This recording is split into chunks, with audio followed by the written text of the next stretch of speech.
What is going on, guys? Random Things Review here, coming at you live from my floor where I am sitting with my LL Bean duck boot. Now we're going to go into a review about this duck boot today and see the statistics on it and see how it ranks in our rankings, but I just wanted to walk you through my experience with these duck boots. I've had these duck boots for about 4 years now, and they've served me usefully well. I use them probably a few times a week, given if it's a rainy season or not, and as you can see, they are pretty well worn, so I guess that's where I'll start, is the wear. There really isn't much to be said about the wear. The shoes kind of age gracefully, I will say. The leather here, it does crinkle a bit, but that's just kind of from age and being exposed to some harsh conditions here. There's a rubber kind of piece right here, and it kind of seals with this sole of the shoe that kind of goes alongside here. All the soles, all the sealing on the shoe, you can tell is very secure, very watertight. There's a little gap that kind of protrudes right there, but really doesn't bother you much. I've stepped in big puddles. I've been in the rain with this shoe. I'm pretty confident in this shoe in all conditions. So as you can see, this is the shorter edition of the shoe. They make a shoe that goes a few inches taller, so they're actual true boots. This is like a small boot, a boutico, if you will. Don't know if that's a word. We can trademark that later. But yeah, that's pretty much what I have to say about the wear and tear. Let's look at the soles at the bottom here. The soles are this nice little webbing, if you want to call it like chain link almost kind of design. And after 2 or 3 years of walking on it, you can see how much the back fades. Now that is of course due to my foot structure and the way I walk, so it could be different for you in your shoes. But see how it kind of slopes down there to the end. This shoe is pretty much being well worn, and what I will say in terms of comfort is with this sole right here, kind of hurts your back foot. If I walk with these shoes for more than a few miles at a time, I do start feeling it in my shins, so that has to be said as well.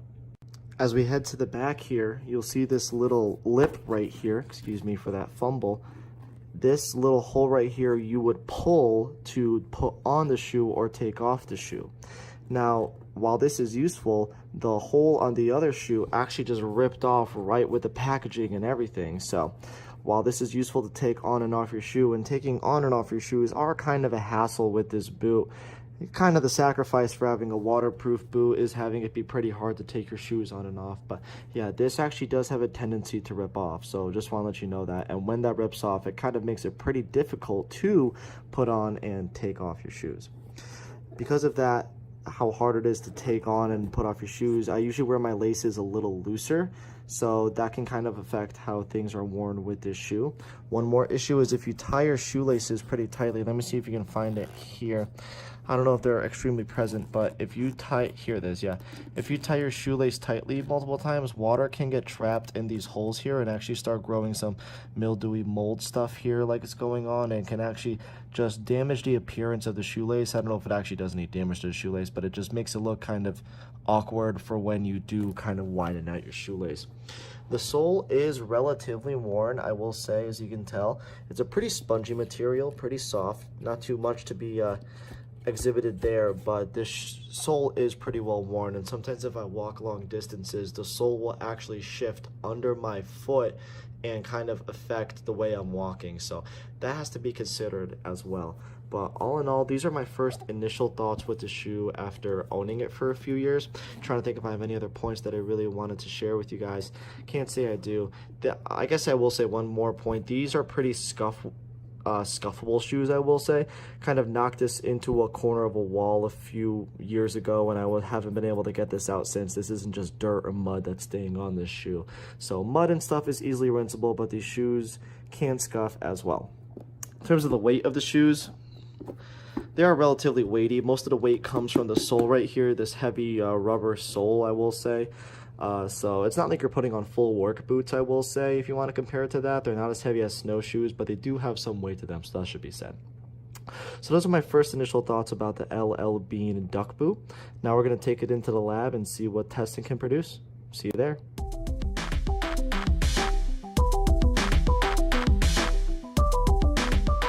For the flex test for the LL Bean duck boot, you can see how the boot reacts when pressure is applied to it on a right angle. Look at how rigid the sole stays. That's pretty indicative of how inflexible the sole is when you're walking. Not the most flexible shoe out there, but then again, you don't really expect flexibility out of a boot. The flexibility comes into the leather part on the top. You see how it kind of crumples under the pressure when pressure is applied to it. See how it kind of crumples up there on the screen? That's mainly where the flexibility in this shoe is, and if you have to lean to the left or right, if you're speed skating, with these boots, that's probably going to be where most of the flexibility is going to be. It almost is as if you're walking with a boat that's right below a sleeve that goes all the way up to your ankles. That's how it feels walking in these shoes. Takes a little bit getting adjusting to. It's not like any other shoe I've walked in before, but that's what I think about the flexibility. You can see it on the test right here as well.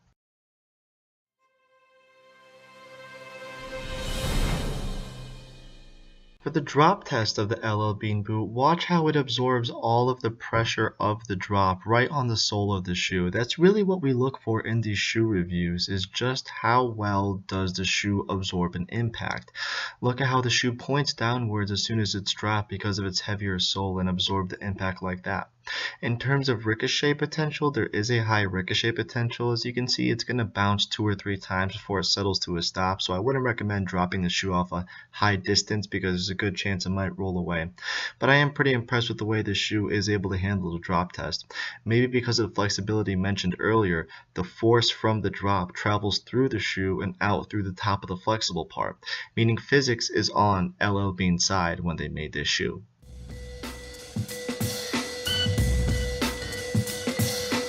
Now let's get into the final rankings for the LL Bean Duck Boot. Visual and presentation is going to be at 8.7.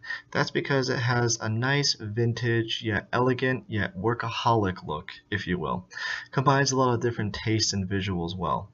That's evident by the lacing all the way down to the sole of the shoe and how everything looks in comparison.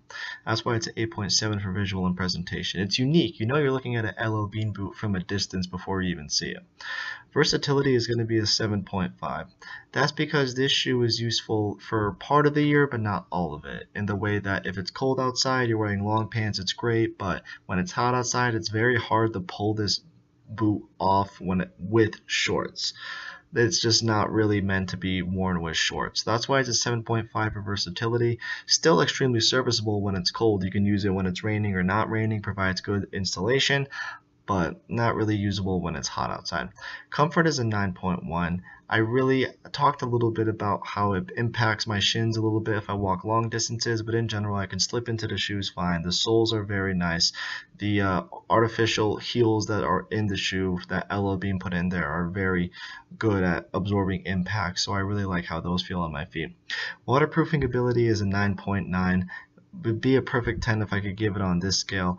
It really does trap out all the water and doesn't keep any water in or doesn't let any water leak into your shoe. I can confidently step into any puddle with these bean boots. I could, heck, put my phone at the base of these bean boots and use it as a phone case because I'm so confident about these boots in the rain. So they definitely work as advertised, I will say that. And sound is a 7.8, just because when these shoes get wet, they make an unappetizing squelching noise down the hallway that I've come to maybe bother me slightly when I'm walking to class or work or whatever the situation might be. So that's why sound is a 7.8 for the shoes. They might be able to sound a little more appealing with some edits, but it's a 7.8 for me. Overall, that brings it around to an 8.94 rating. Very respectable for the LL Bean Duck Boot. Well, thank you very much for taking the time to watch this review of the LL Bean Duck Boot. I hope you're able to take away something from it, maybe make a purchase decision off of it. Let me know in the comments below what you would like to see reviewed next. Make sure you click the links on the screen to subscribe and catch more ratings, rankings, and reviews of all sorts. Thank you again for watching, and I hope you have a great rest of your day. Bye.